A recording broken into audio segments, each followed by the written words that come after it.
सर्व मोक्षलोक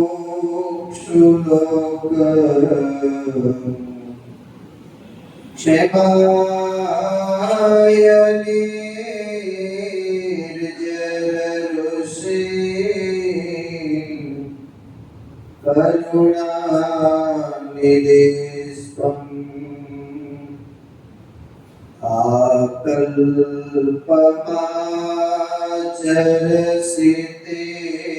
व्रतपासितं त्वाम् नारायणं मुनिवरं बद्रीशमीडे।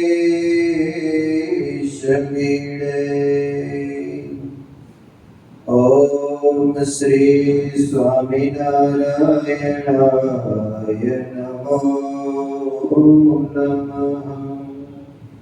श्री पूर्ण पुरुषोत्तमाय घनश्यामाय नीलकंठाय श्री सहजानंद स्वामिने नमो नमः। बोलो स्वामिनारायण भगवाननी, राधा रमण देवनी। ધીમું કેમ બોલતા છો? ચાલે દીદી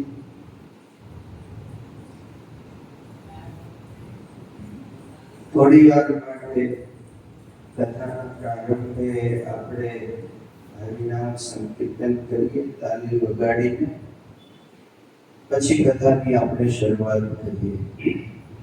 સ્વામિનારાયણ નામ ભજન સ્વામિનારાયણ.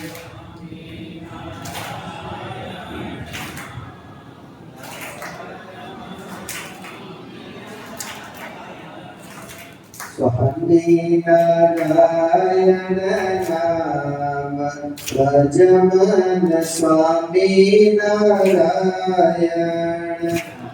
તાળી એક સાથે પાડો. સ્વામિનારાયણ સ્વામિનારાયણ સ્વામિનારાયણ સ્વામિનારાયણ સ્વામિનારાયણ સ્વામિનારાયણ સ્વામિનારાયણ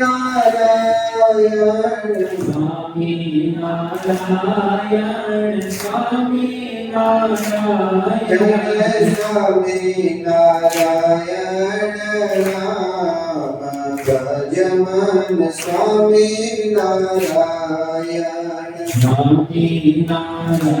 સ્વામિનારાયણ સ્વામિનારાયણ સ્વામિનારાયણ સ્વામિનારાયણ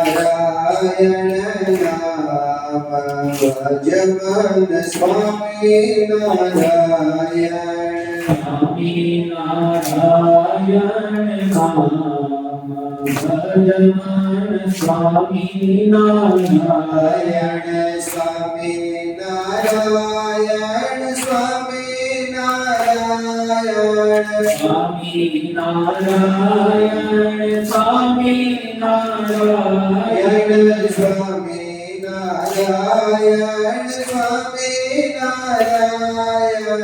સ્વામિનારાયણ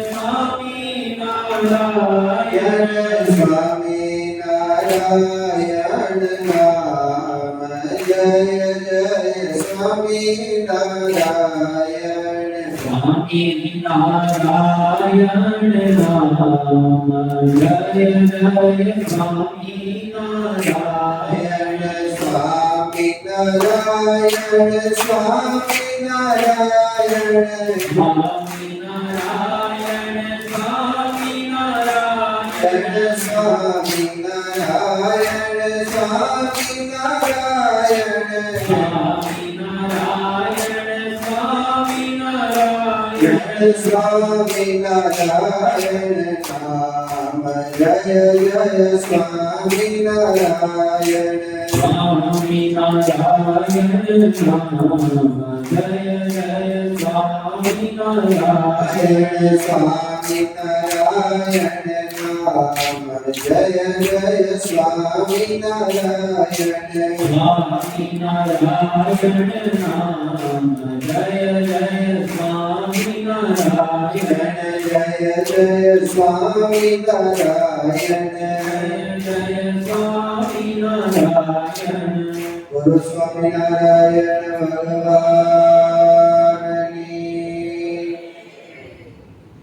ઈષ્ટદેવ પરબ્રહ્મ પરમાત્મા ભગવાન સ્વામિનારાયણ પ્રાતસ્મરણીય ગુરુવર્ય આનંદ સ્વામી શ્રી રામકૃષ્ણ દાસજી સ્વામી ગુરુ વર્ય હરિકૃષ્ણ સ્વામી પ્રેમ સ્વરૂપ સ્વામી નીલકંઠ સ્વામી શ્રીજી મહારાજના લાડીલા સૌ ભક્તો ભાઈઓ બહેનોને ભાવથી જય સ્વામિનારાયણ. ખૂબ સરસ. આજે આપણે પાંચમા દિવસની કથાની શરૂઆત કરી રહ્યા છીએ. આવતીકાલે છઠ્ઠો અને છેલ્લો દિવસ આપણી કથાનો છે. જોત જોતાના સમયમાં 4 દિવસ પસાર થઈ ગયા. દર 3 વર્ષે અધિક મહિનો આવે, એ અધિક મહિનો પણ આવીને હમણાં પૂરો થઈ જશે. વાતું કેટલું બાંધ્યું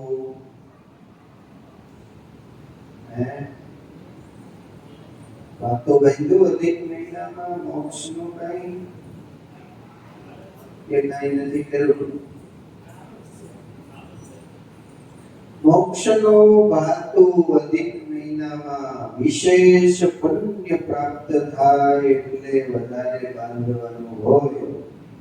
અને લોકોએ ખૂબ ભજન કર્યું. ભાઈઓ તો કરતા હોય કે ન કરતા હોય કઈ મોબાઈલમાં આવતું નથી. અને બહેનોએ ખૂબ ભજન કર્યું. અને એનો જ મહિનો કદાચ હોય. તો આ અધિક મહિનામાં બધાએ ભજન કરવાનું છે. એકલા બહેનોએ ભજન કરવા માટે નથી. એટલે સમયમાંથી સમય કાઢીને જેટલું વધારે ભજન થાય એ ભજન એટલું વધારે અને વિશેષ આપણા સૌને માટે સુખદાયક હોય છે.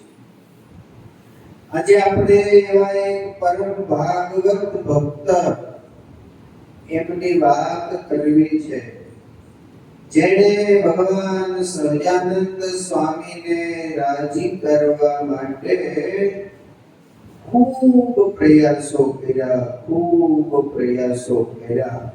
અને ભગવાન સ્વામિનારાયણ પણ એ ભક્તના પ્રયાસોથી રાજી થઈને એમના ઉપર અતિશય રાજીપો વરસાવીને એમને વશ વર્તા. આટલું થઈ ગયા પછી પણ રાજીપો ભગવાનનો મેળવા પછી પણ ઘણીક વાર માણસમાં કંઈક ને કંઈક સ્વભાવ અથવા તો દુર્ગુણ રહી જતો હોય. એ દુર્ગુણ માણસને સત્સંગમાં શોભવા દેતો નથી. કોઈ 1 કલાક સરસ કથા વાર્તા સત્સંગ ભગવાનનું ભજન અને ભક્તિ કરે અને 1 કલાકની કથા કર્યા પછી કોઈ એક જ ઈ કથાનો કરનારો અથવા તો કીર્તન કે ભજન માળાનો કરનારો એકવાર એક અપશબ્દ બોલે એટલે એટલે આખી કથા કે ભજન જે કરેલું હોય એની ઉપર વાણી ફરી વળે. લોકોને કથા યાદ ન હોય, શું યાદ રહે? એ જે અપશબ્દ બોલ્યો હોય એ માણસને યાદ રહે. એટલે આ પ્રકૃતિગત માણસમાં દુર્ગુણ રહેલો હોય છે. એ દુર્ગુણ માણસને કેટલો હેરાન કરે છે. એના માટે ભગવાન સહજાનંદ સ્વામીએ ઓછામાં ઓછા 10 થી 12 વચનામૃતમાં વારે વારે ઉલ્લેખ કરી અને સમજાવવાનો પ્રયાસ કર્યો કે મારા ભક્તમાં આ દુર્ગુણ હોવો જોઈએ નહીં. આપણામાં કાંઈ ન હોય પણ આપણને અહંકાર બહુ હોય. હું પણાનો જે ભાવ છે એ ભાવ ત્યાગ કરવો એ બહુ કઠણ છે. શાસ્ત્રકારોએ શાસ્ત્રમાં ભગવાનને રાજી કરવા માટેના અને ભગવાનને પ્રાપ્ત કરવા માટેના 2 રસ્તા બતાવ્યા છે.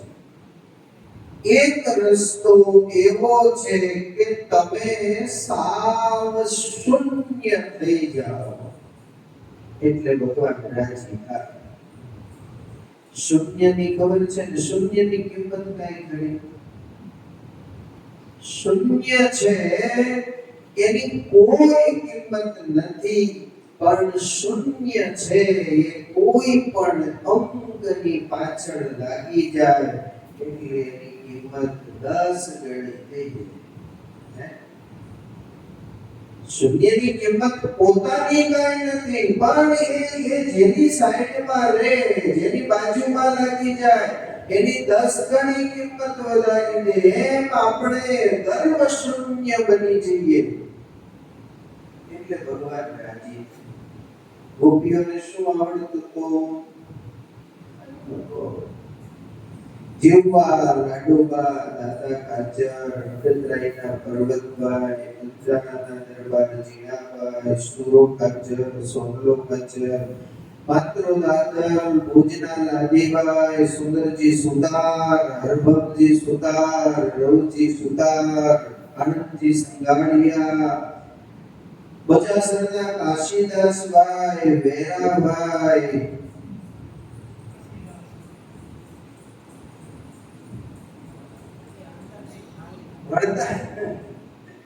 વડતાલના પૂંજાભાઈ, આ બધા ભક્તજનો બધા પોતે પોતાની રીતે અંદરથી શૂન્ય થઈ ગયા હતા.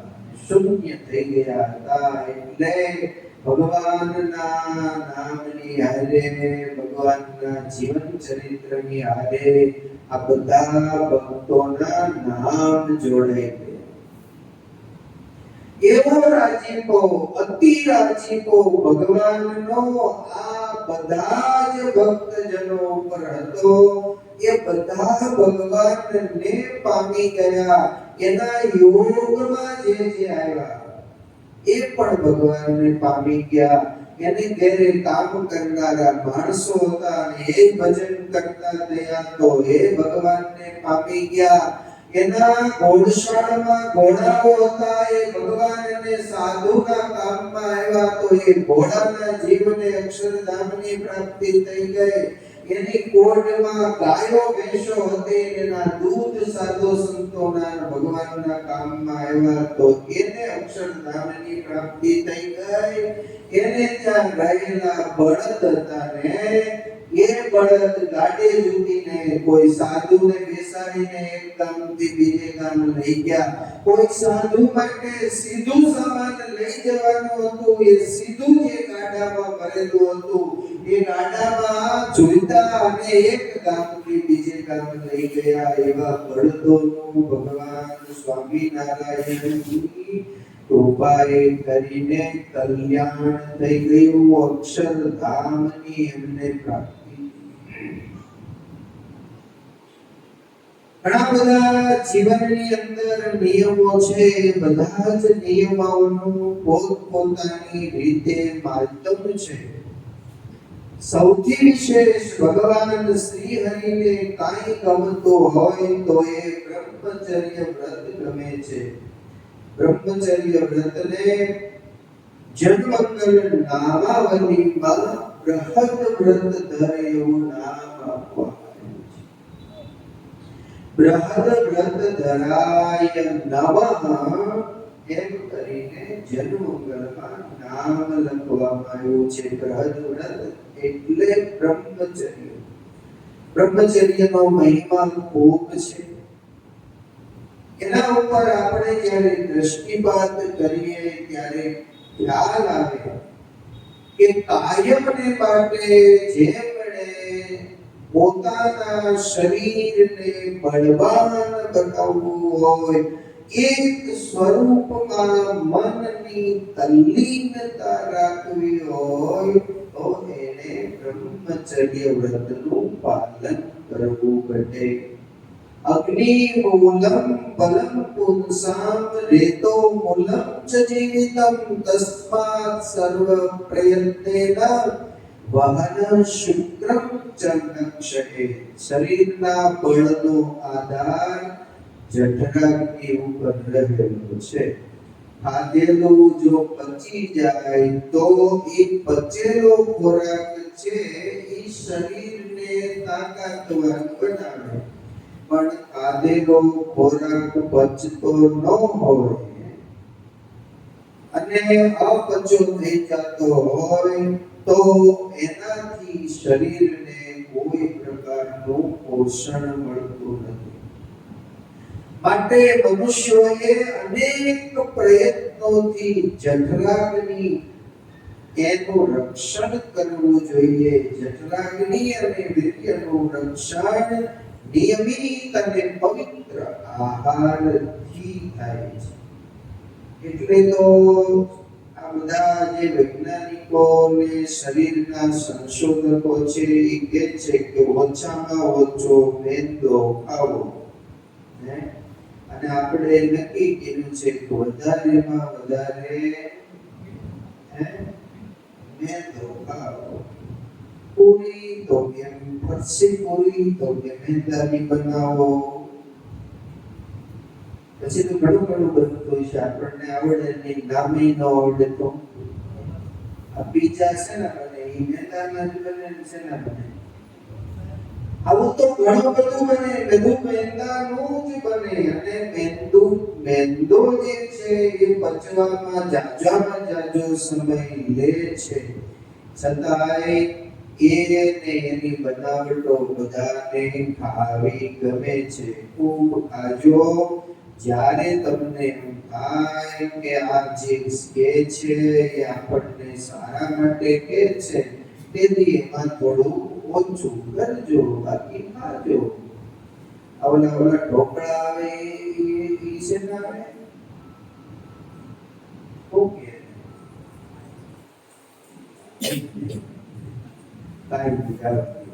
પણ જે જઠરાગ્નિ જેનો પ્રદીપ્ત હોય એ લોઢાના ચણા ખાય તો એ પચી જાય.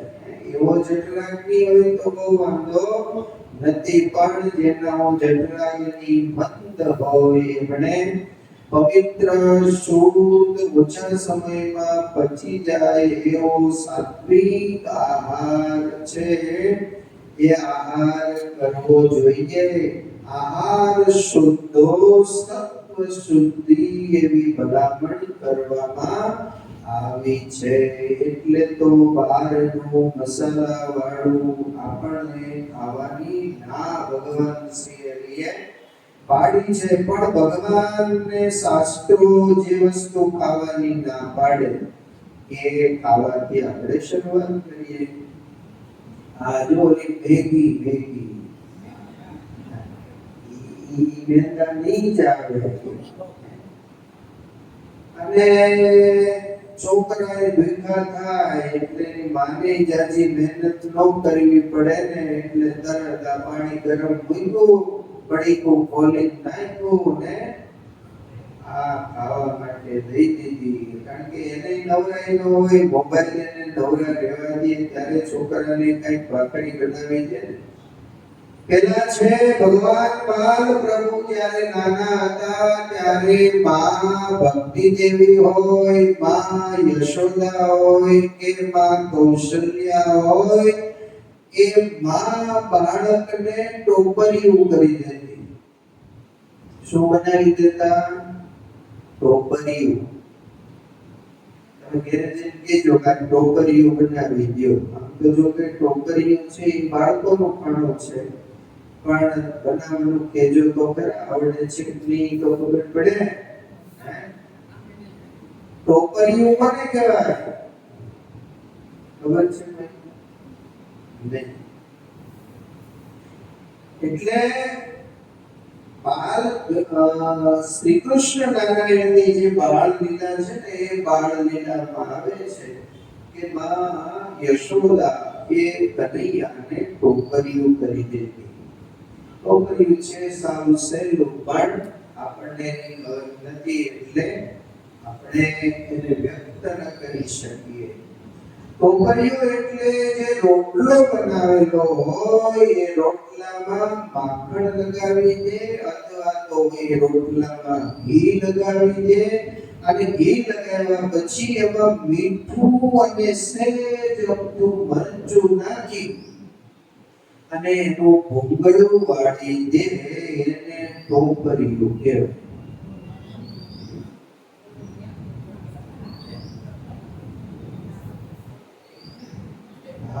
ઈ નાના છોકરાને ભાવે ઈ ટોપરિયાનું ઉપનામ અત્યારે ટોપુરિયા. આપણે પહેલા ટોપુરિયા કહેતા, પણ કોને કહેતા? ઓલા ગલુડિયા હોય એને કુરકુરિયા કહેતા. હવે ઈ કુરકુરિયાને હવે ખોરાક બનાવી દીધો આ ફેક્ટરી વાળાએ, અને ઈ છોકરાને રાજી કરવા માટેનું સાધન કુરકુરિયા બનાવી દીધું. પેલું બંગાળમાં ખબર છે કે નવું નવું છે, શું ખોરાક છે એનો? ઝાલમુરી. આ ઈ બંગાળમાં ઝાલમુરી. બોલો, એ ઝાલમુરી છે ને, નરેન્દ્રભાઈ મોદીએ પહેલા આ એવી ફેક્ટરી વાળા એને કીધું કે ઝાલમુરી બનાવો. એ ઝાલમુરી અહીંયા એને ફેક્ટરીમાં બનાવી અને વેચવાનું શરૂ કર્યું. પછી એ ઝાલમુરીથી બંગાળમાં એને ચૂંટણી જીતી અને બંગાળમાં રાજ કરતા થયા. તો આપણી વાત એ હતી, સાત્વિક જે ખોરાક છે એ ખોરાક શરીરમાં પચે છે. શરીરમાં એ સાત્વિક ખોરાક પચે છે એટલે એનાથી શક્તિ અને જે ઉર્જા છે, ઉર્જાની પ્રાપ્તિ થાય છે. બાકી તો જે આવે તે ખાઈ લેશો, કોઈ ના તમને પાડશે નહીં, પણ જેટલો સાત્વિક ખોરાક આપણા માનસને સાત્વિક રાખશે, એટલો તામસિક ખોરાક આપણા માનસને સાત્વિક રાખી શકશે નહીં. બહુ તીખું ખાશો, પેલા ખાશો ત્યારે તકલીફ થશે, પરસેવો વળી જશે, પછી પેટમાં જશે ત્યારે તમને હક લેવા નહીં દે.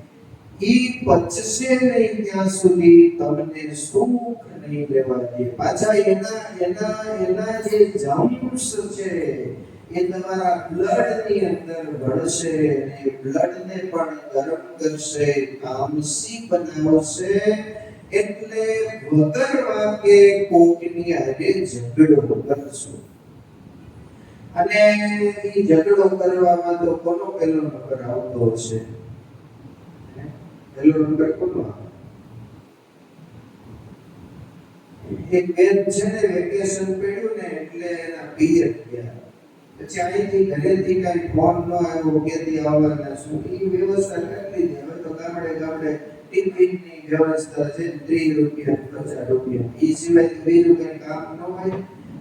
કપડા હોય તો ધોઈને દઈ દે એટલે ધોવાઈ જાય અને કચરા પોતા એ કરી દે. પણ જેટલાથી રે એટલાથી તો અહીંયા શાંતિ એમ માનીને ઓલા ગયા પછી ફોન અઠવાડિયા સુધી ન આવ્યો એટલે ત્યાંથી સામેથી ફોન આવ્યો, કેમ તમે ફોન કરતા નથી, કેદી આવો છો એમ કહેતા નથી, કઈ યાદ કરતા નથી. તો કે ઘણા દિવસે ઘણા સમયે તો ગઈ છો તો ત્યાં રોકા ને એમાં કઈ વાંધો નથી. મેં અહીંયા મારી રીતે ટિફિન બતાવી લીધું છે, ગોઠવી લીધું છે બધું. ઈ કે ના પણ મને હોરવતું નથી અહીંયા, હવે તમે તેડી જાઓ. ઈ કે પણ કઈ વાંધો શું છે?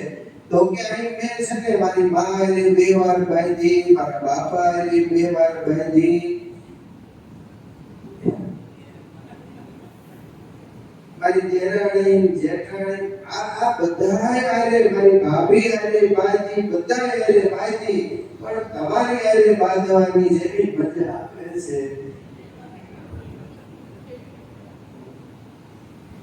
એટલે જલ્દી અહીંથી તેડી જાઓ.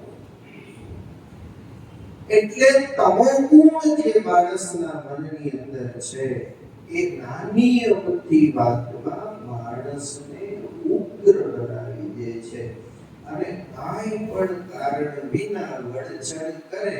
પાછું થોડોક સમય જાય એટલે એકાબીજાને પોતાની ભૂલ સમજાય એટલે પાછું એના કામમાં ઘી પડી જાય. પણ થોડીક વાર માટે ઘરનું વાતાવરણ છે એ તંગ થઈ જાય.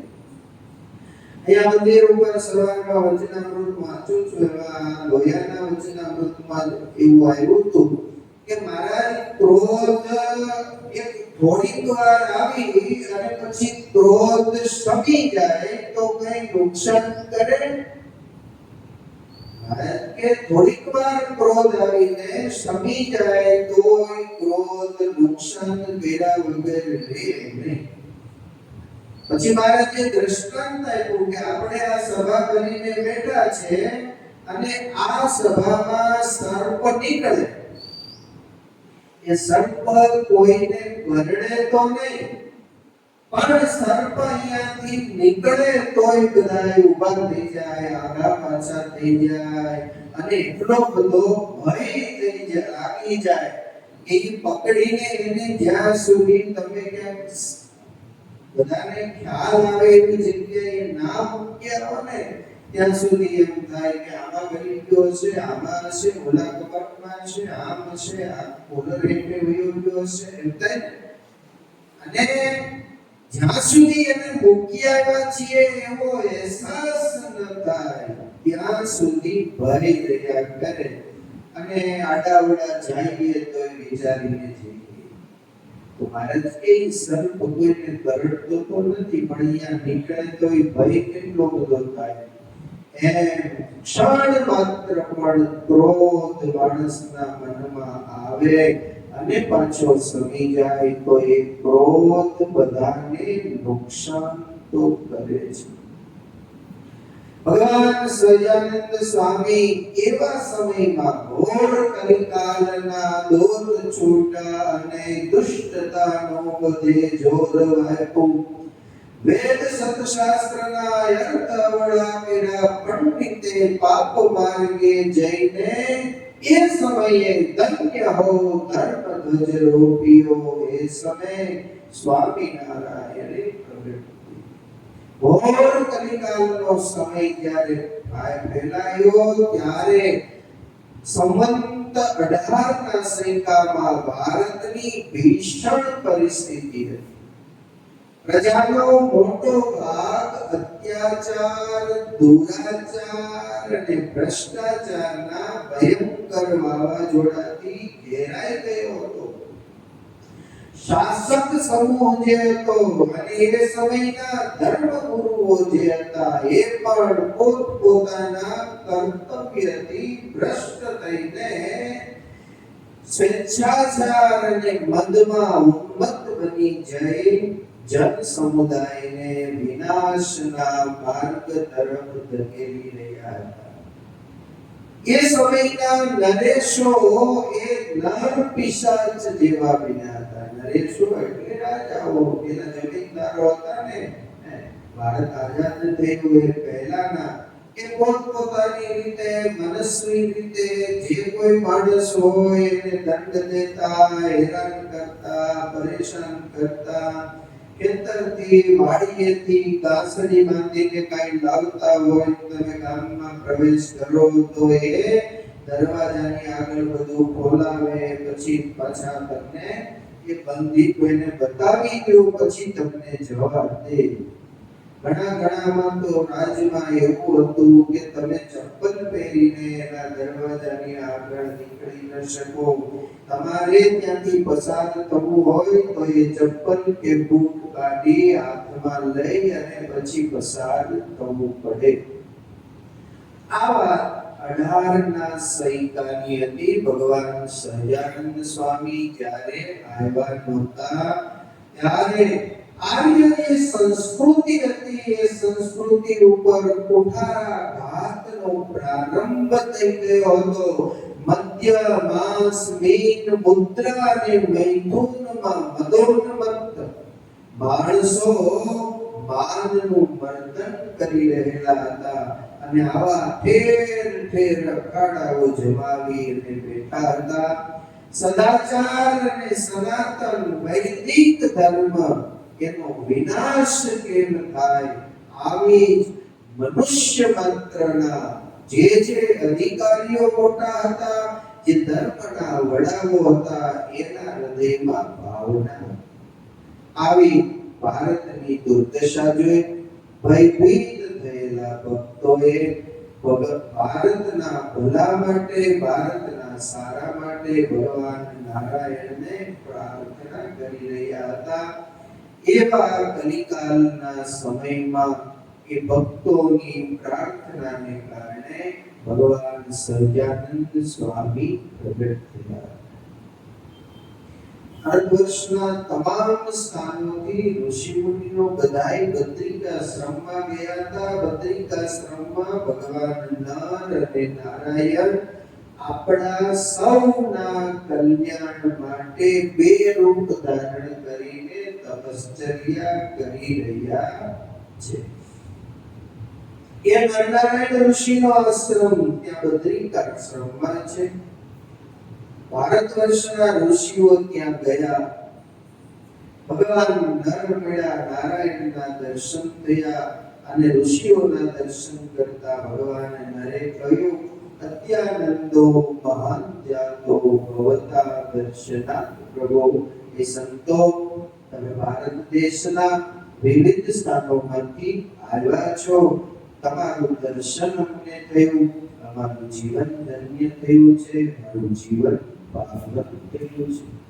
કોણે કીધું? ભગવાન નરે સંતોના દર્શન કરીને ભગવાન પણ રાજી થાય છે. આવો સંતો પ્રત્યે સદભાવ. પછી ભગવાન નારાયણ પધાર્યા એટલે સંતોએ બધાએ ભગવાન નારાયણને વંદન કર્યા અને કુશળતાના સમાચાર ભગવાન નારાયણે પૂછ્યા કે જે ભારત દેશની પ્રજાના કલ્યાણ માટે અમે અહીંયા બદ્રિકાશ્રમમાં નર અને નારાયણ એવા રૂપે તપશ્ચર્યા કરી રહ્યા છીએ, એ મારા ભારતની પ્રજા શું કરે છે? એ પ્રશ્નના જવાબમાં ઋષિ મુનિઓએ હમણાં જે મેં વાત કરી એવી વાત ભગવાન નર નારાયણને કરી છે. પ્રજા ખૂબ દુઃખી છે. સજ્જનો છે, ભગવાનના ભક્તો છે, મુમુક્ષુ જીવાત્માઓ છે, ભજન કરે છે, એને કોઈ સુખેથી શાંતિથી ભજન કરવા દેતું નથી. એના ભજનમાં અનેક પ્રકારના વિક્ષેપો લોકો નાખી રહ્યા છે. માટે હે પ્રભુ, તમે પ્રગટ થઈ અને પૃથ્વી ઉપર ફરી એકવાર સદ્ધર્મનું સ્થાપન કરો, આવી પ્રાર્થના કરી છે. પ્રાર્થનાને સાંભળી 1837ના ચૈત્ર સુધી નવમીને દિવસે ભગવાન સહજાનંદ સ્વામી રાત્રિના 10:10 પ્રગટ થયા. એ ભગવાનનું સાનિધ્ય આપણને મળ્યું, એ ભગવાનના દર્શન આપણને કરવા મળે છે, એ ભગવાનની શરણાગતિ આપણે સ્વીકારી છે, એ ભગવાનનું ભજન આપણે કરીએ નથી કરતા, કરીએ નથી કરતા. સવારથી સાંજ સુધીમાં કેટલા નામ લઈએ છીએ? ખબર નથી લેવાય છે નથી લેવાતા. લેવાતા હોય તો 2-5 માંડ લેવાતા હશે કે જાજા લેવાય છે? જાજા લઈએ. 200 નામ કોણ લે છે રોજ? ભાઈ આમ કીધું 2 માળા તો ફેરે ત્યારે 216 નામ થાય. કમ સે કમ આમ શાસ્ત્રના નિયમ પ્રમાણે જેની જેટલી ઉંમર હોય, જેટલા વર્ષની એટલી માળા ફેરવવી જોઈએ.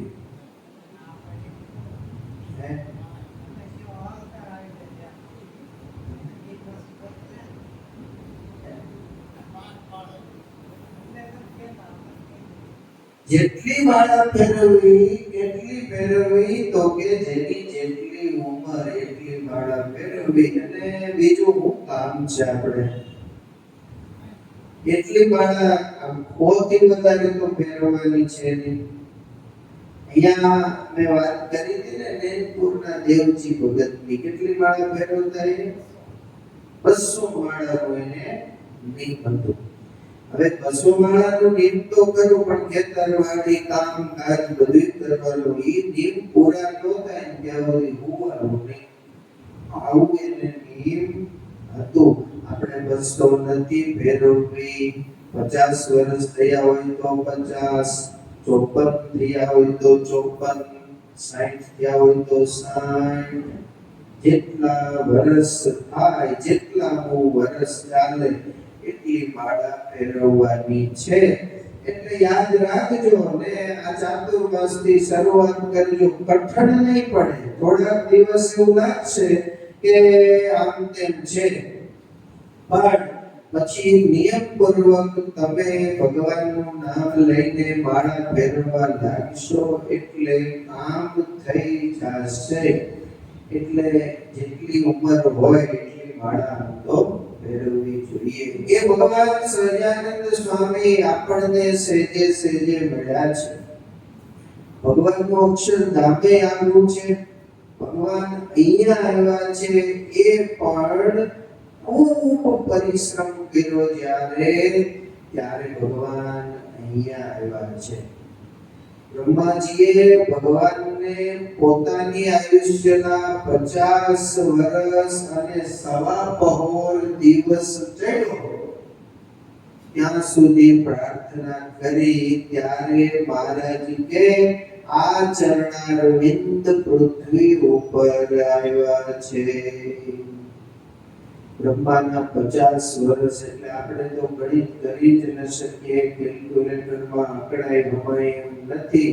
એટલે ખોટો પરિશ્રમ કાંઈ કરવાની જરૂર નથી. પણ એ ભગવાન સેજે સેજે સેજે આપણને મળ્યા છે. જેટલું ભજન થાય, જેટલી ભક્તિ થાય એટલું ભક્તિ ભજન કરી અને ભગવાન શ્રી હરિને રાજી કરી લઈએ.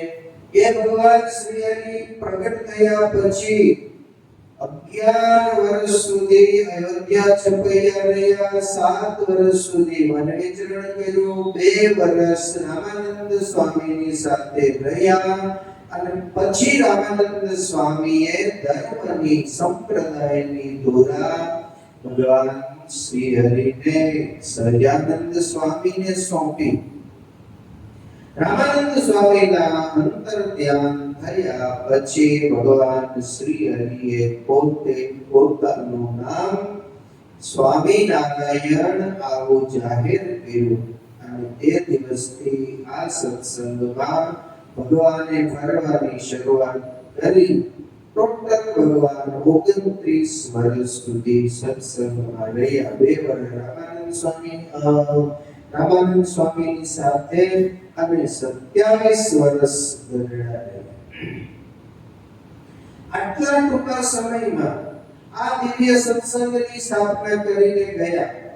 સત્સંગની સ્થાપના કરી એટલું નહીં, મંદિરો બનાવ્યા, સાધુને ભલામણ કરી કે 5 ટાઈમ કથા વાર્તા તમે કરજો. મોટા મંદિરોમાં 5 ટાઈમ કથા થાય. સવારે મંગળા થયા પછી કથા થાય, શણગાર થયા પછી કથા થાય, બપોરે રાજભોગ પછી કથા થાય, સાંજે 3:30 વાગે ઠાકોરજી જાગે પછી કથા થાય, રાત્રે સંધ્યા આરતી થઈ ગયા પછી કથા થાય. આમ 5 ટાઈમ કથા કરવાની ભલામણ કરી. 5 ટાઈમમાંથી 2 ટાઈમ, 2 ટાઈમમાંથી 1 ટાઈમ.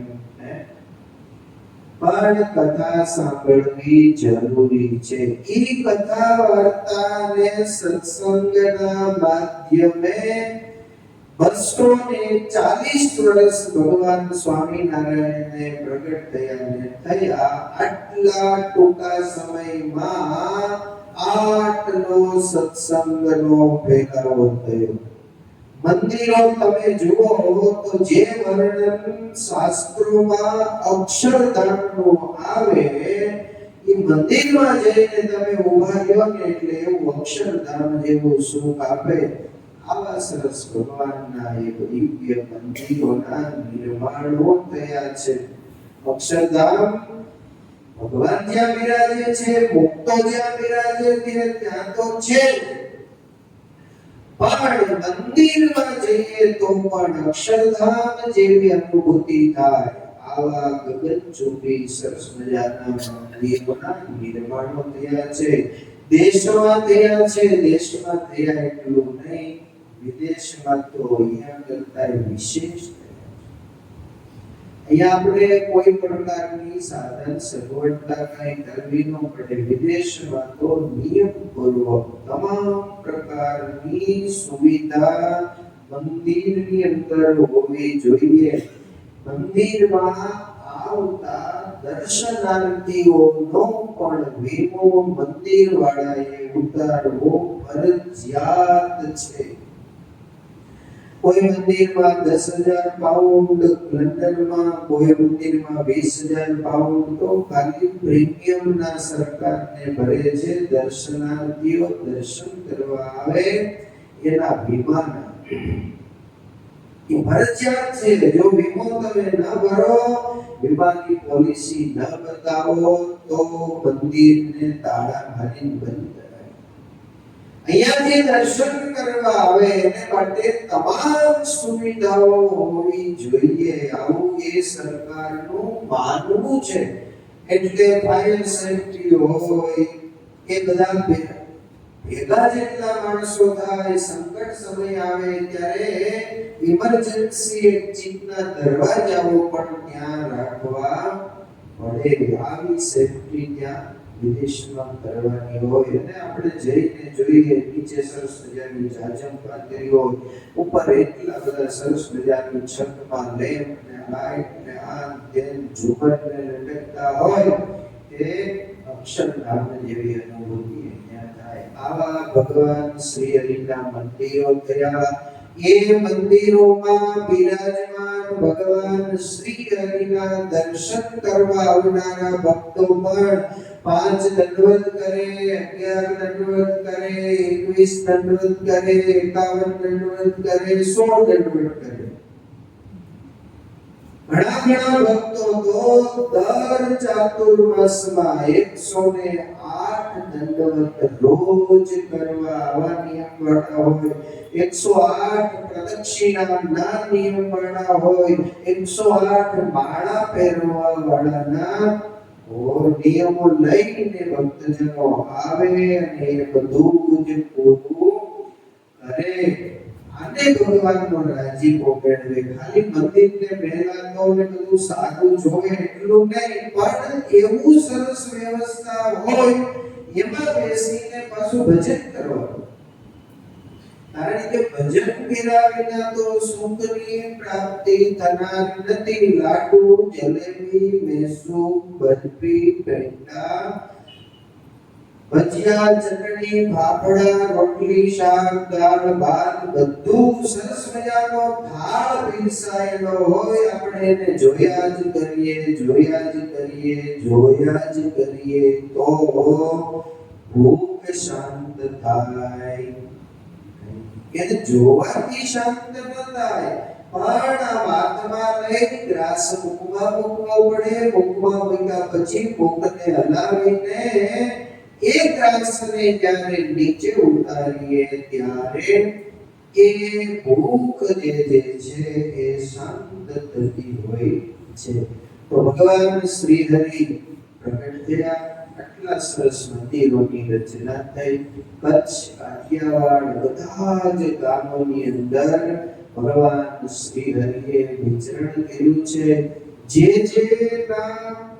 માનસમાં લોકોને ત્રાસ આપવાની ભાવના હતી, એને જ ભગવાને સૌથી પહેલા પોતાની તરફ આકર્ષિત કરી, હાથમાં માળા લઈ અને ભજન કરતા કરી દીધા. અને એ બધા ભગવાન શ્રી હરિના અનન્ય ભક્ત બન્યા. પછી ભગવાન શ્રી હરિની સાથે ફરવા લાગ્યા છે. દેશ અને પ્રદેશમાં ખૂબ ભગવાન સહજાનંદ સ્વામીની સાથે આ બધા હથિયારબંધી ક્ષત્રિયો છે. ફરતા એટલું નહીં, ભગવાન સ્વામિનારાયણ જે નિયમ આપતા એ નિયમનું અનુસરણ કરતા અને આક્રમકની જે કઈ કસોટીઓ હોય એ કસોટીની અંદર પણ પાઠ ઉતરતા. સુરાખાચર, ચંચળ સ્વભાવ, જે ક્ષત્રિયનું હોય એટલે પ્રમાણેની સ્વાભાવિક પ્રકૃતિ, કાયમ ભાલો હાથમાં લઈને બજારમાં નીકળતા. ભાલો સીધો રાખે તો વાંધો નહીં, પણ ભાલો આમ રાખીને આમ હાથ હલાવ્યા જાય તે કોક બીજા અજાણતા આડો આવી જાય તે ભાલાની અણી ઓલાને સેજડે. એટલે આમ જોવે કોના હાથમાં શું પડ્યું એમ તો સુરાખાચરને જોઈ જાય. એટલે હાથ જોડીને કે બાપુ આ તમે સેજ ધ્યાન રાખતા હોય તો શું કહેતા બોલવું ના, ભાલો આંધળો છે, તું થોડું આંધળો છે. આવો જેનો સ્વભાવ હતો એને ભાલા મુકાવી સ્વામિનારાયણ ભગવાને એના હાથમાં માળા આપી અને ભજન સ્વામિનારાયણ ભજન કરતા ગયા. ચાતુર્માસનો સમય હતો. ભગવાન સહજાનંદ સ્વામી 2 દિવસ અગાઉ બધા જ સંતો અને ભક્તોની સભા કરીને બેઠા હતા. બધાને નિયમ આપવાના હતા.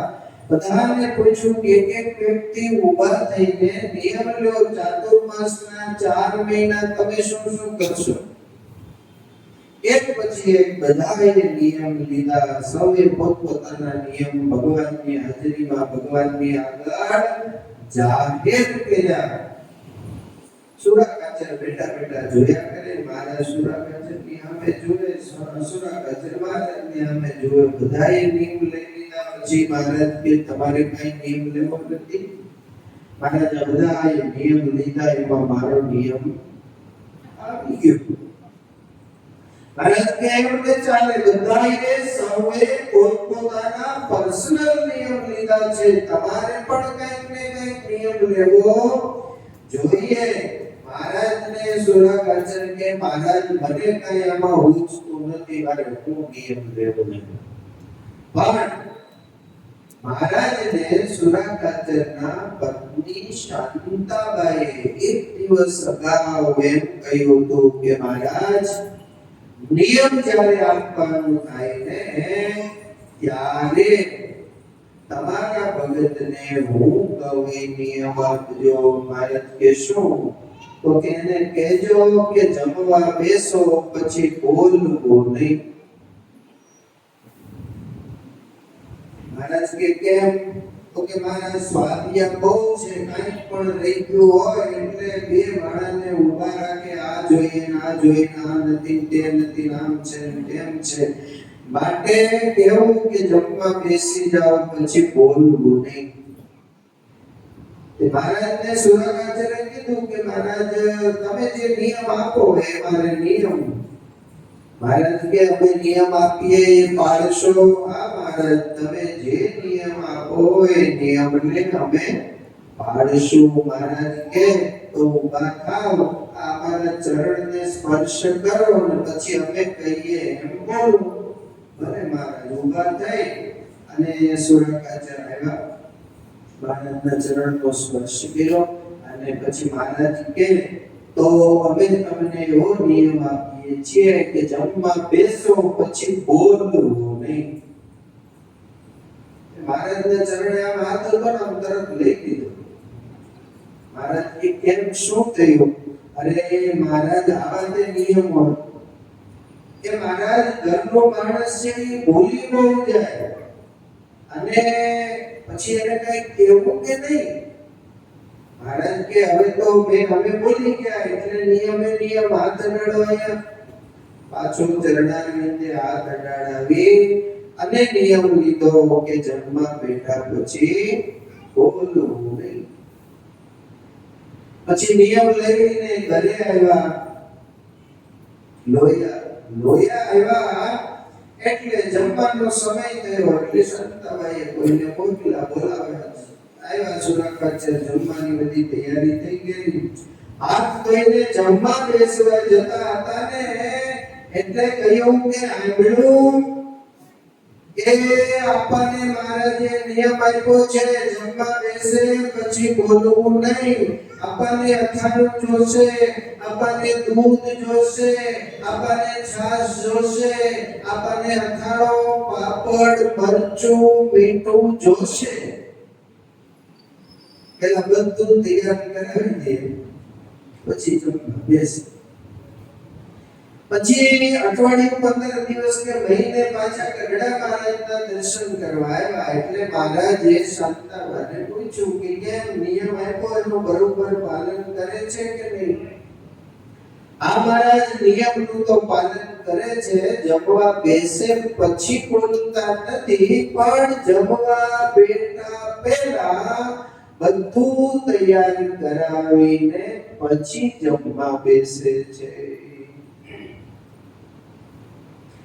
આવા બધા જેમના સ્વભાવો હતા, પ્રકૃતિઓ હતી, એ સ્વભાવ અને પ્રકૃતિઓનો ત્યાગ કરાવીને ભગવાન સહજાનંદ સ્વામીએ એમનું આધ્યાત્મિક દ્રષ્ટિએ ઉન્નત જીવન થાય, સંયમી જીવન થાય, બીજાને ઉપદેશરૂપ જીવન થાય, આવા જીવન બધાના બનાવ્યા અને અખંડ સુખ આપ્યું છે.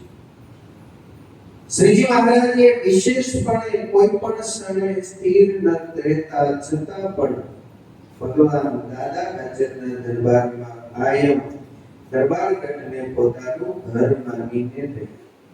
દાદા કાચર, સુરા કાચર, સોમલા કાચર, હલૈયો, માચો, માતરો, નાચા જોગિયા, આ મોટા મોટા ગરાસદારો જેમ જેમ ભગવાન શ્રી હરિના યોગમાં આવ્યા તેમ તેમ વૈભવી જીવન છોડીને સાદુ અને સંયમ વાળું જીવન જીવવા લાગ્યા છે. ગઢડાથી 5 ગામ દૂર જિંજાવદર ગામ છે.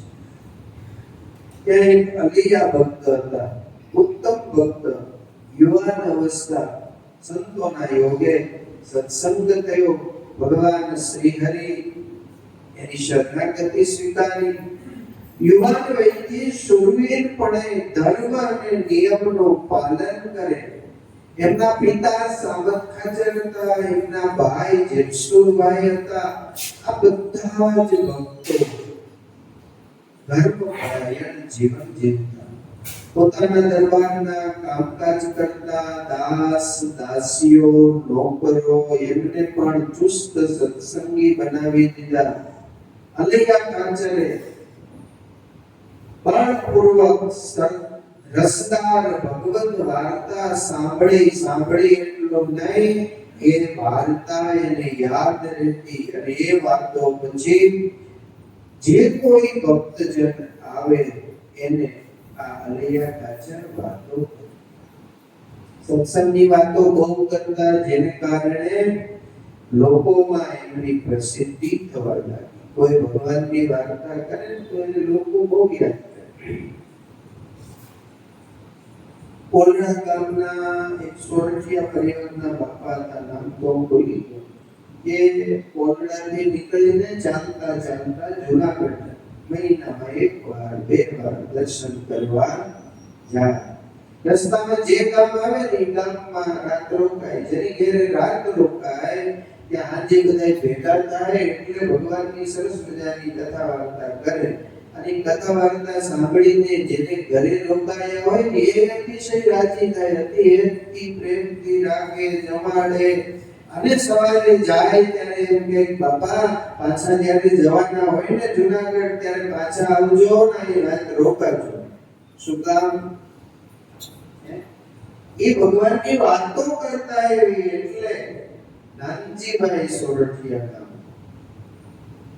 તો એમ કે ભગવાનનું ભજન કરે, પોતે તો કરે પણ પોતાને યાદ રહેલી જે વાતો છે એ વાતો જે યોગમાં આવે, જ્યાં જઈને બેસતા ત્યાં એ કથા વાર્તા અને સત્સંગ કરતા. આવા અલૈયા કાચર પણ પોતે વાત ડાયા હતા, જેને કારણે એમની પ્રસિદ્ધિ થઈ. ભગવાન શ્રી હરિ એમના આવા ઉત્તમ ગુણો જોઈને ભગવાન પણ એના ઉપર ખૂબ રાજી રહેતા હતા. કાલિયાણી ગામમાં દેહા કાચરને ઘેર શ્રીજી મહારાજે ઉદાસનીનો સમયો કર્યો અને એ સમયો કર્યો ત્યારે કોઈ સારા સરસ મજાના સુવર્ણના તારયુક્ત પોશાક લઈ આવેલા હતા. એ પોશાક ભગવાન શ્રી હરિએ એકવાર પરિધાન કર્યો, એમની ભાવનાનો સ્વીકાર કર્યો. પછી એ સોનાના તાર વાળો જે પોશાક હતો ને ભગવાન એટલા બધા રાજી થઈ ગયા ને તો અલૈયા કાચરને મહારાજે ભેટ આપી દીધો. એને જરૂર નહોતી, પોતે કામ કરણી હતા, પણ મહારાજનો એના ઉપર અતિશય રાજીપો થયો એટલે મહારાજે એને આ પોશાક પણ આપી દીધો. એટલું નહીં, અલૈયા કાચરને મહારાજે કહ્યું કે અલૈયા, હું તમારી સાથે 2-4-5 પાર્ષદો મોકલું અને 2-4 હરિભક્તોને સાથે લઈને તમે સત્સંગ કરાવવા માટે ગામડામાં જાઓ. ભગવાન શ્રી હરિએ જે આ પોશાક આપ્યો ને ભક્ત ચિંતામણીમાં નિષ્કુળાનંદ સ્વામીએ પણ લખ્યું છે. હરિઉત્સવને પછી માવ આપો લૈયાને શિર પાવ, કયું રાખજો આવો જવેશ, એ ફરી આવો વાળાક દેશ. સખા સંગે લઈ 10-20 કરજો પ્રભુની વાત હંમેશા. એને એટલી આજ્ઞા કરી પછી ત્યાંથી પધાર્યા હરી. આટલી આજ્ઞા લઈ આને કરી. કિંમતી જે પોશાક આપ્યો હતો એ પોશાક મહારાજ કે આને પહેરજો, ગામડાની અંદર ફરજો. આ જે પાર્ષદો 10-20 સેવકો છે એને સાથે લઈને જાજો અને જ્યાં જાવ ત્યાં કોની વાત કરવાની? એ ભગવાનની વાત કરજો. ભગવાનની વાત કોઈ કરે એનું માન વધે, માન વધે પછી એમ થાય કે હું ભગવાન છું. ભગવાનની વાત કરતા કરતા આપણા સંપ્રદાયમાં કેટલાય ભગવાન થઈ ગયા, કેટલાય ભગવાન થવાની લાઈનમાં ઊભા છે,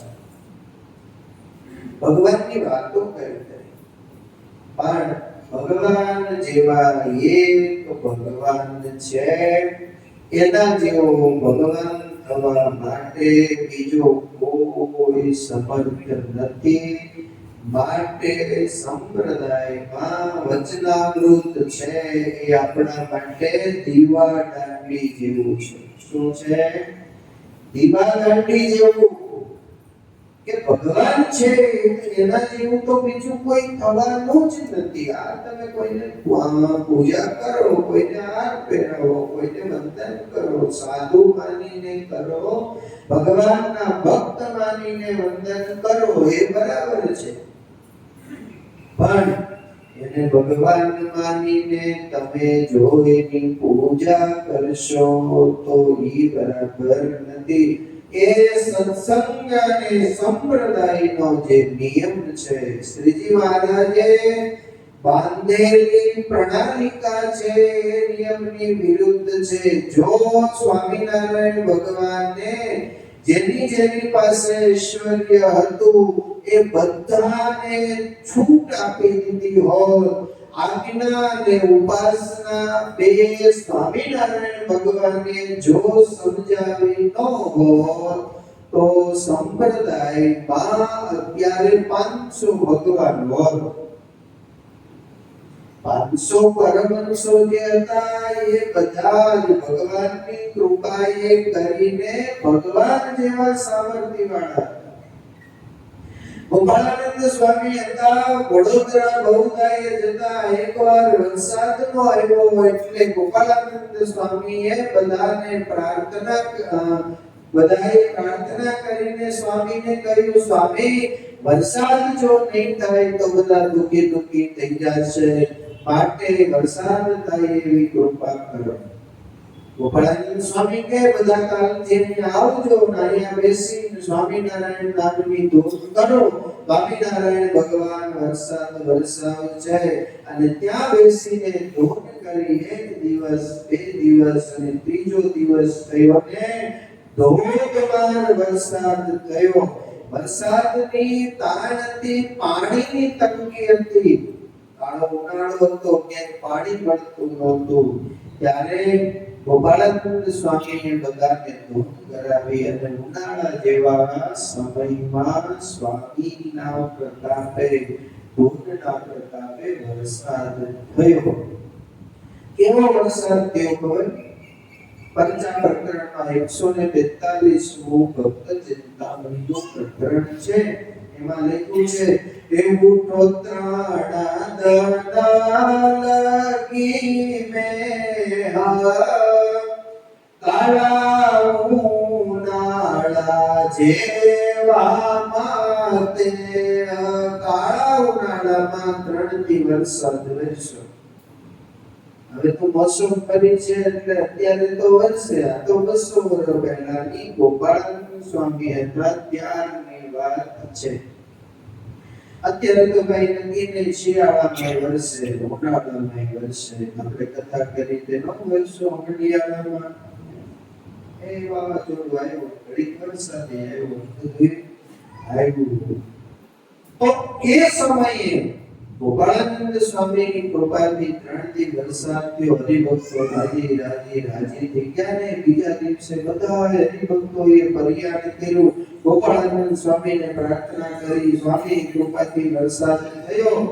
એટલે સૌ પૂજાની સામગ્રી લઈને આવ્યા ગોપાળાનંદ સ્વામીની પૂજા કરવા માટે. કોઈ હાર લાવ્યા, કોઈ ધોતિયું લાવ્યા, કોઈ વસ્ત્ર લાવ્યા, કોઈ ચંદન લાવ્યા, બધું લઈને આવ્યા. ત્યારે ગોપાળાનંદ સ્વામી કહે, અમારી કૃપાથી કાંઈ નથી થયું, જે કાંઈ થયું એ ભગવાનની કૃપાથી થયું છે. તમારે પૂજા કરવી હોય તો ભગવાન સહજાનંદ સ્વામીની કરો, પૂજા અમારી નહીં. તો એ ભગવાન સહજાનંદ સ્વામીના સમકાલીન સમયમાં વ્યાપકાનંદ સ્વામી દેશાંતરમાંથી પડતા બોટાદ આવ્યા. હવે એ સમયે 2 દિવસ બોટાદના એ જૂના મંદિરમાં સ્વામી રોકાણા. ત્યાંના દ્યાભા ખાચર હતા, એ ભગવાનના પરમ એકાંતિક ભક્ત હતા. એને ઘોડી બહુ વાલી હતી. એ ઘોડી સ્વામી 2 દિવસ રોકાણા, પછી 1 દિવસ ઘોડી મરી ગઈ. હવે ઘોડી મરી ગયા પછી બહુ દુઃખી થયા એટલું નહીં, ઘોડશાળામાં જઈ ઘોડીનું માથું પોતાના ઘોડામાં લઈ અને દાહ ખાચર બેઠા રહ્યા. બપોરે જમવા બોલાવવા આવે, જમે નહીં. સાંજે જમવા બોલાવવા આવે તો જમે નહીં. એમને એમ ત્યાં ઘોડશાળામાં 1 દિવસ ગયો, 2 દિવસ ગયા. ઘોડાની અંતિમ જે ક્રિયા કરવાની હોય, દાટવાનું કે જે કાંઈ એ પણ કરવા ન દે. 2 દિવસ આમને આમ વયા ગયા. કોઈએ આવીને સ્વામીને કહ્યું કે સ્વામી, દાહ ખાચર છે, એની ઘોડી મરી ગઈ છે, એના વિયોગમાં એ ખૂબ દુઃખી છે અને ઘોડીની અંતિમ ક્રિયા કરવા દેતા નથી અને દાટવા દેતા નથી. સ્વામી, તમે આવો કંઈક સમજાવો. સંતો મંડળને લઈને આવ્યા, એમના ઘરે ગયા. જ્યાં ઘોડશાળામાં ઘોડી બાંધી હતી ત્યાં ગયા અને ત્યાં ગયા પછી સ્વામીએ દાહ ખાચરને કહ્યું કે બાપુ, આ સમય જ્યારે જેનો આવશે એને આ લોક છોડીને જવાનું છે, એમ આ તમારી વાલી ઘોડી, એ ઘોડીનો અંતિમ સમય આવી ગયો, એને અહીંયા રહેવાનો અવધિ પૂરો થઈ ગયો, એટલે ઘોડી મૃત્યુ પામી છે. તો એમાં આટલું દુઃખ લગાડવાનું હોય નહીં અને તમે ઊભા થઈ જાઓ અને ઘોડીની જે કઈ વિધિ કરવાની હોય એ કરવા દો. તમે દરબારગઢમાં આવતા રહો. નહીં સ્વામી, ઘોડી પણ એટલી બધી વાલી હતી, એ ઘોડી જો જીવતી ન થાય તો હું પણ મારા પ્રાણ ત્યાગી દઈશ. ખૂબ સમજાવ્યા વ્યાપકાનંદ સ્વામીએ, છતાં પણ દાહ ખાચર એકના 2 ન થયા ને સમજ્યા નહીં. ત્યારે સ્વામીને એમ થયું કે નકામો આટલું ભજન કર્યા પછી આ ઘોડીના વિરહમાં મરશે, એનું કલ્યાણ નહીં થાય. ગમે એમ કરીને એનું કલ્યાણ કરવું હતું. એટલે સ્વામીએ કોઈ સંત હશે કે હરિભગત હશે ને કહ્યું, જાઓ એક લોટો પાણીનો ભરીને લઈ આવો. એ પાણીનો લોટો ભરીને લાવ્યા, હાથમાં જળની અંજલિ ભરી, સ્વામિનારાયણ ભગવાનને યાદ કર્યા અને એ પાણીની અંજલિ ઘોડીની ઉપર છાંટી. એટલે ઘોડી 2 દિવસથી મૃત્યુ પામી હતી. એ હણહણાટ કરી અને બેઠી થઈ. દાહ ખાચરના દેહમાં જીવ આવ્યો હોય એમ આંખના આંસુ લૂછી અને દાહ ખાચર વ્યાપકાનંદ સ્વામીને 2 હાથ જોડીને પગે લાગ્યા. સ્વામી, તમે જ મારા ભગવાન છો. સ્વામી કે ભગવાન હું નથી, ભગવાન તો ગઢડા દાદા ખાચરના દરબારમાં બેઠા એ જ. આટલું થયા પછી સ્વામી વિચરણ કરીને જે કામ ઉત્તર પ્રદેશ હિન્દુસ્તાનમાં હતા, ત્યાંથી અહીંયા આવ્યા, અહીંયાથી દરબારગઢમાં આવ્યા. એટલે સ્વામિનારાયણ ભગવાનને સ્વામી વ્યાપકાનંદ સ્વામી દંડવત કરતા હતા ને, મહારાજ આમ નીચું જોઈ ગયા. સ્વામી દંડવત કરે તો એની સામું જુએ, ન એમ કહે કે તમે હવે રાખો દંડવત. એટલે સ્વામીએ દંડવત કર્યા પછી નજીક આવીને 2 હાથ જોડીને કહ્યું, મહારાજ જય સ્વામિનારાયણ. કેમ નારાજ છો આટલા બધા? મહારાજ કે તમે તો ભગવાન થઈ ગયા ને, ભગવાન થઈને પૂજાવા લાગ્યા ને. અરે મહારાજ, અમારું શું ગજું ભગવાન થઈ શકીએ?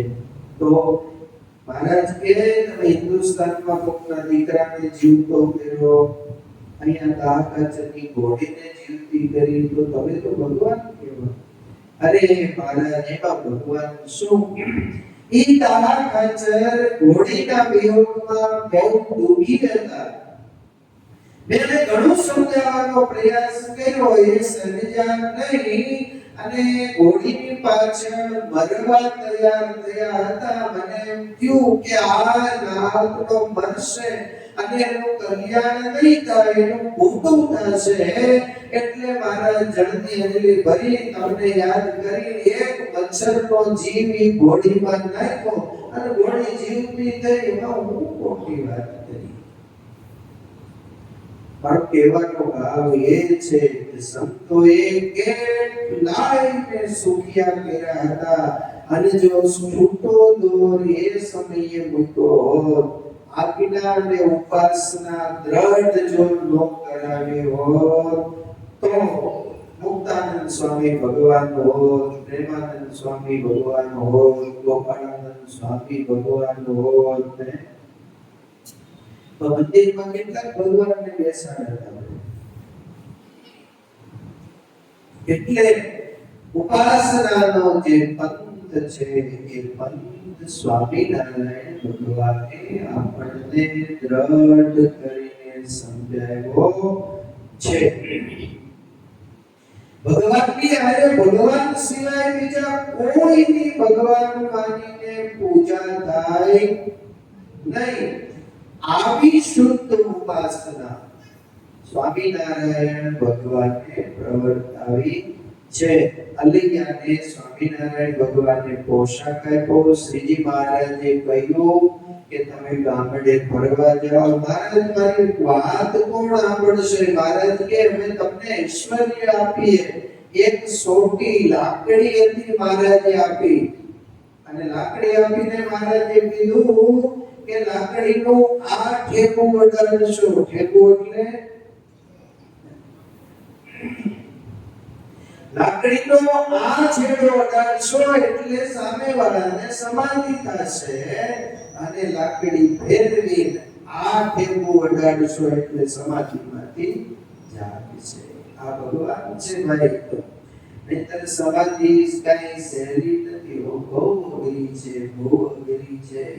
અહીંયા આપણે બેસીએ તો ઘડી શાંતિથી બેસી ન શકીએ, અને સમાધિ લાગે તો 1 દી 2 દી 5 દી 6 દી 8 દી મહિનો 2 મહિના 4 મહિના 6 મહિના સમાધિમાં બેસે. આ કઈ સરળ નહોતું. પણ હરિ કૃપા જ્યારે થાય ત્યારે એ સમાધિ સ્વામિનારાયણ ભગવાને સહેલી અને સરળ બનાવી. અલૈયા કાચરને ભગવાન શ્રીએ ગામડાનો મળેલા આવા ચમત્કારો ભગવાને અલૈયા કાચર દ્વારા દેખાડ્યા. એકવાર અલૈયા કાચર ગામડાની અંદર ફરતા હતા. એક મતવાદી આવ્યો, એની આગળ યમપુરીની અલૈયા કાચરે વાત કરી. ત્યારે ઈ બોલ્યો, કોણ? મતવાદી. ઈ કે આ જમપુરી છે ને તમે સ્વામિનારાયણ વાળાએ ઊભી કરી છે, યમપુરી કઈ સાચી નથી, ખોટી છે. સાચી છે ખોટી છે? ત્યારે અલૈયા કાચરે કહ્યું કે હવે પ્રવર્તાવેલી યમપુરી નથી. આ તો અનાદિકાળથી સૃષ્ટિનું સર્જન થયું ત્યારથી દંડ આપવા માટે આ સનાતનીય પરંપરા છે, અમારી ઊભી કરેલી નથી. અને છતાંય તું ખોટી માનતો હોય ને તો મારી સામે જો. સ્વામિનારાયણ ભગવાનની સામે જોતા ને જેમ સમાધિ થતી એમ અલૈયા કાચરે કહ્યું મારી સામે જો. અને અલૈયા કાચરની સામે જ્યારે જોયું ત્યારે એને સમાધિ લાગી ગઈ. સમાધિ તો લાગી, અને સમાધિમાં યમપુરીના દર્શન થયા. યમપુરીમાં ભાઈ પૂગી ગયા. ચારે બાજુથી યમના દૂતો આવી અને મારવા માંડ્યા. ખૂબ માર માર્યો. અને પછી જ્યારે જાગૃત થયો ત્યારે ઊભો થઈ અલૈયા કાચરને બે હાથ જોડી અલૈયા કાચરની માફી માંગી અને કહ્યું કે ભાઈ યમપુરી છે ને એ સાચી છે, અને યમના દૂતો છે એ તો ભારે જોરાવર છે. મને તો મારી મારીને અધમુઓ કરી નાખ્યો.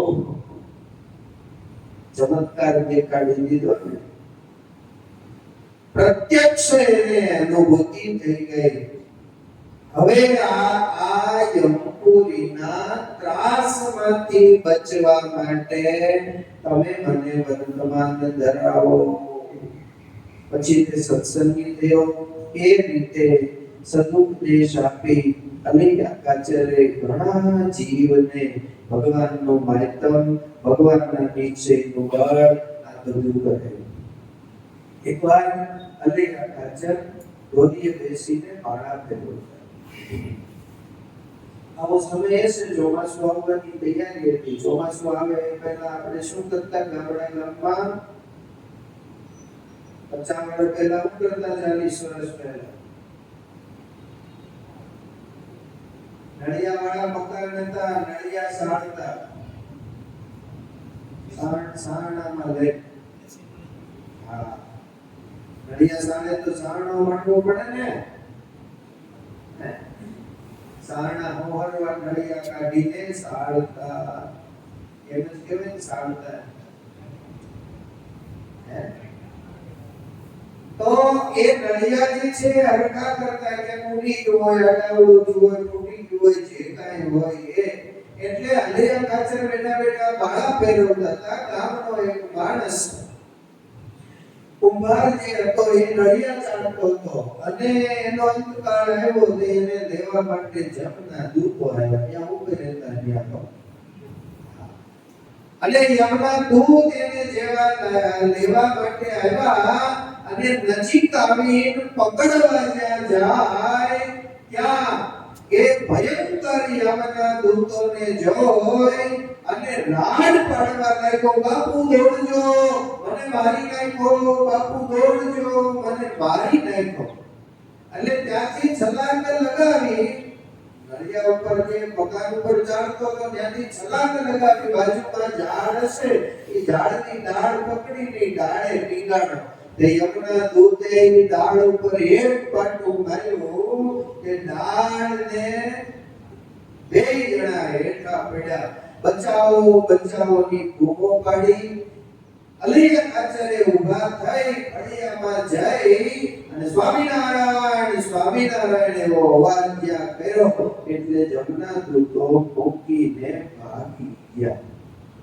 હવે જે જમ બાળી હોય એ તો આમ થર થર થર થર એવો ધ્રુજતો તો અને ઓલો તો ઊભો થઈ અને અલિયાકાચાર્ય જે ઢોલિયા ઉપર બેઠા હતા એની નીચે ધ્રુજતો જઈને સંતાઈ ગયો.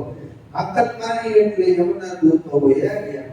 પછી કહ્યું કે ભાઈ બહાર નીકળ. પણ બહાર તો નીકળો, પણ ધ્રુજારી માટે નહીં.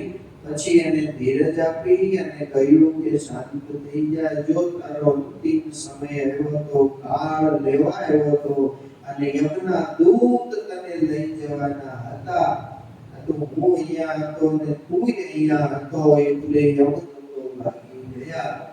હવે તારે કાયમ જો યમના ત્રાસથી મુક્ત થવું હોય તો ભગવાન સ્વામિનારાયણનો આશ્રિતતા મહિમા સમજાવી અને સત્સંગી કર્યો. અને પછી જ્યાં સુધી રહ્યો ત્યાં સુધી એમણે ભજન કર્યું, ભક્તિ કરી. સંતો જ્યારે આવે ત્યારે એની સેવામાં. એક દિવસ અલિયાકાચાર્ય બહારગામ ગયા હતા. હવે બહારગામ ગયા હતા એમાં એનો એક નોકર હતો જે વર્ષોથી એની સાથે કામ કરતો હતો. ખેતીવાડીનું, ગાયોનું, બળદનું, આ બધું ઘોડાનું, ઘોડશાળનું, આ બધા કામો એ આ માણસ કરતો. એનું નામ જેઠો હતો. અલિયાકાચાર્ય ગયા પછી એ બીમાર થયો. બીમાર થયા પછી દેહ મૂકીને કાંઈ પણ બોલ્યા વગરનો અચાનક ચાલ્યો ગયો. એ વયો ગયો એટલે એના સગા સંબંધીઓ બીજા હતા એ બધા ભેગા થઈ ગયા. અને ભેગા થઈ ગયા અને એને સ્મશાને લઈ ગયા. અલિયાકાચાર્ય તો બહારગામ છે. હવે સ્મશાને જાય ત્યાં લઈ ગયા પછી લાકડાની ચિંતા ખડકતા હતા. બીજા જે બેઠા હતા ને એ વાતો કરે કે અલિયાકાચાર્યની સાથે આ જે વર્ષો સુધી રહ્યો, અલૈયા ખાચર તો બહુ હિંમતની વાતો કરતા કે અમારા ભેગો જે રે, અમારી વાતો સાંભળે, સ્વામિનારાયણ ભગવાનનો આશ્રિત જે થાય એ જીવને ભગવાન અક્ષરધામમાં તેડી જાય. પણ આ જેહલાને તો ભગવાન તેડી ન ગયા, જેહલો તો જમપુરીમાં ગયો.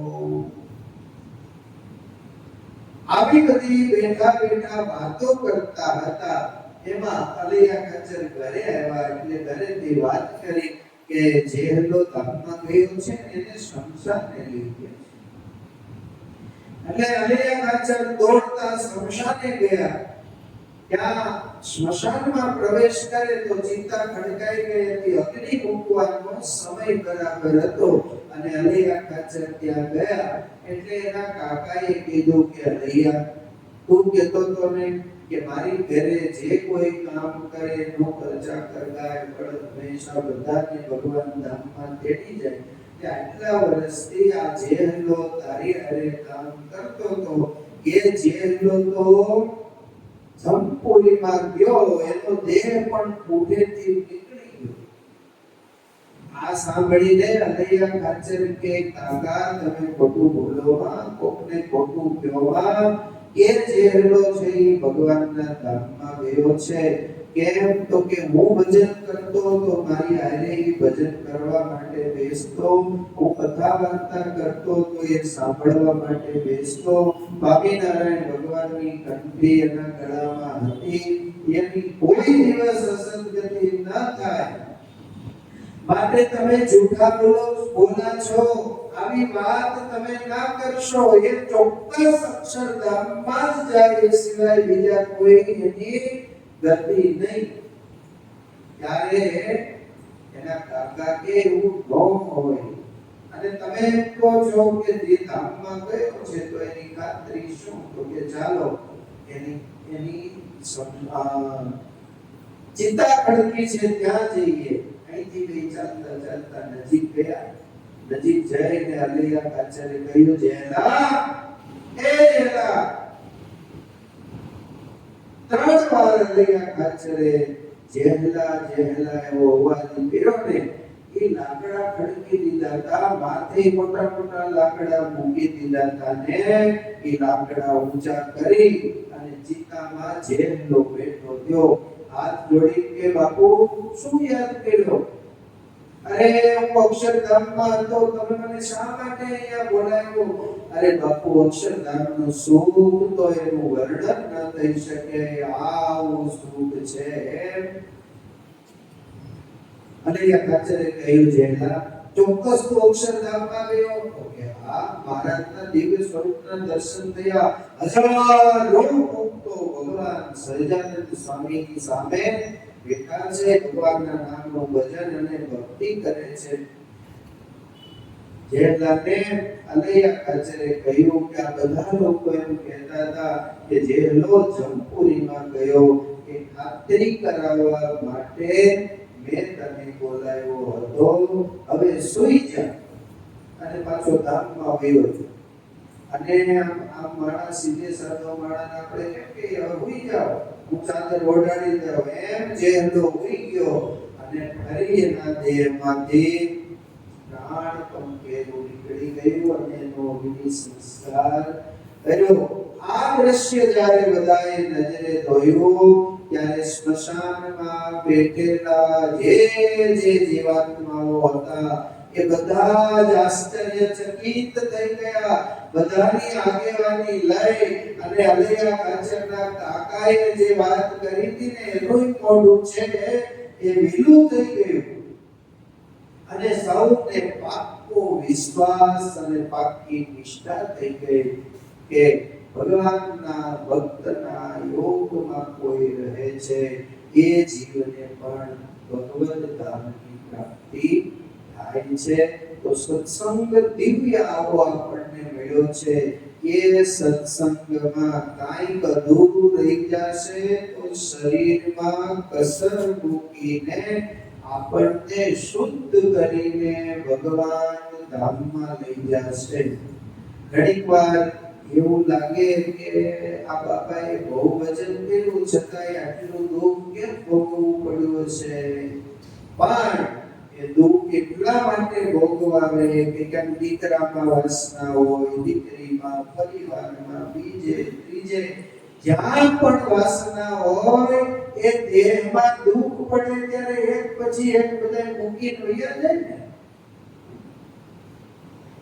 જો બીમારી લાંબી ચાલે તે તો બધાય કંટાળી જાય. ઘણા તો અહીંયા ફોન આવે, અમે ઠાકોરજીને લઈને આવો ને, બાપા બહુ બીમાર છે, એનો પ્રાણ જાતો નથી, એ બહુ દુઃખી થાય છે ને મહારાજને પ્રાર્થના કરો મહારાજ ધામમાં એની જાય. પછી અહીંથી ઠાકોરજી લઈને અમે જઈએ, ઠાકોરજીના એ દર્શન કરે, ભગવાનને પ્રાર્થના કરીએ કે પ્રભુ આ જીવની આયુષ્ય હોય ત્યાં સુધી રાખો તો બરાબર, પણ એને ધામમાં લઈ જાઓ તો આ દુઃખ એને ભોગવવું ન પડે.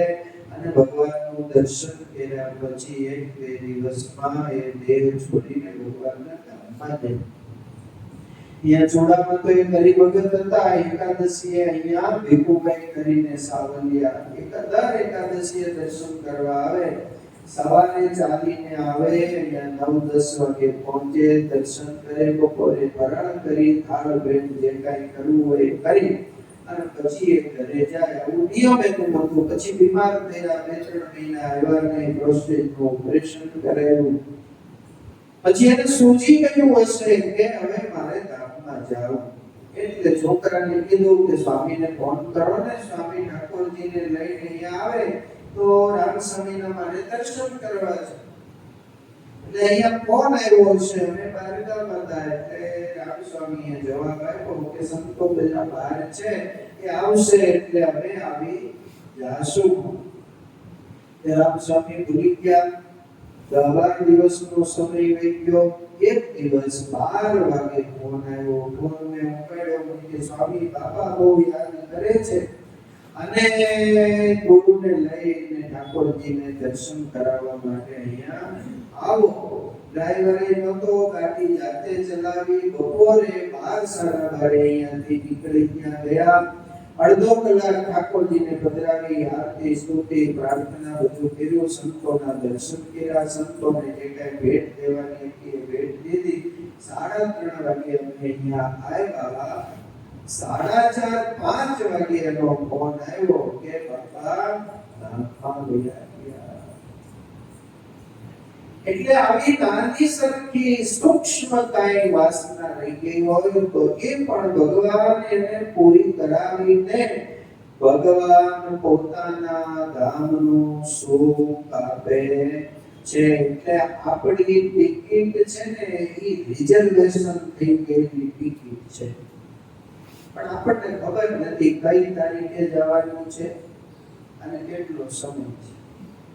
બાકી ટિકિટ રિઝર્વેશન છે. અહીંયાથી જાય એટલે ગાડીમાં તમારી સીટ, પ્લેનમાં જવું હોય તો પ્લેનમાં, બલૂનમાં જવું હોય તો બલૂનમાં, જેમાં જવું હોય ટ્રેનમાં, જેમાં જવું હોય એમાં, રથ, વિમાન, ઘોડા, વેલ, પાલકી જે ભગવાન લઈને આવે એમાં એક જગ્યા આપણી ભગવાને રાખી છે. અને આપણે કહીએ તો છીએ અવિનાશી નાય અક્ષરધામમાં. બોલો તો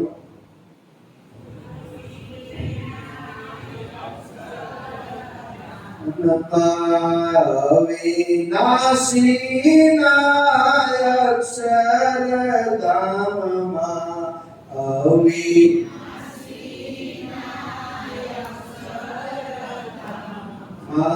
બેસીને જાશું વિમાનમાં, વિતાવશું જીવન હરિ ગુણગાનમાં. બેસીને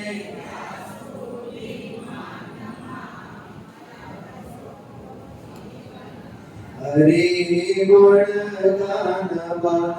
અમૃતમય ભક્તિ રસ પાનમાં, વિતાવશું જીવન હરિ ગુણગાનમાં. અમૃતમય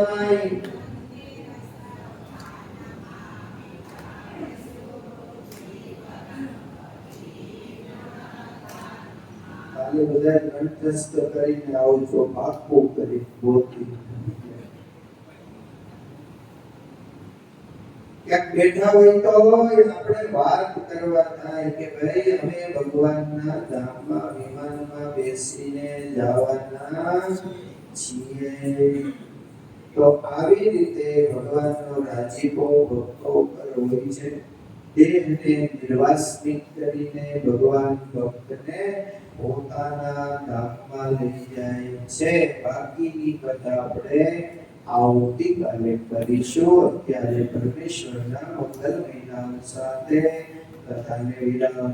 સ્વામિનારાયણ સ્વામિનારાયણ સ્વામિનારાયણ સ્વામિનારાયણ સ્વામિનારાયણ સ્વામિનારાયણ સ્વામિનારાયણ સ્વામિનારાયણ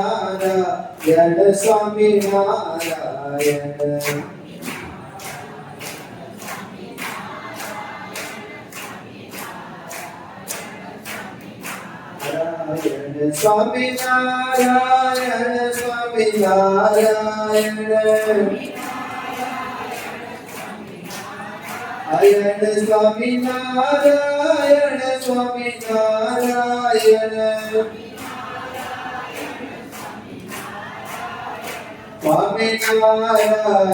સ્વામિનારાયણ સ્વામિનારાયણ સ્વામિનારાયણ સ્વામિનારાયણ બોલો સ્વામિનારાયણ ભગવાનની જય. લક્ષ્મીનારાયણ દેવની જય. નરનારાયણ દેવની જય. રાધારમણ દેવની જય. ઘનશ્યામ મહારાજની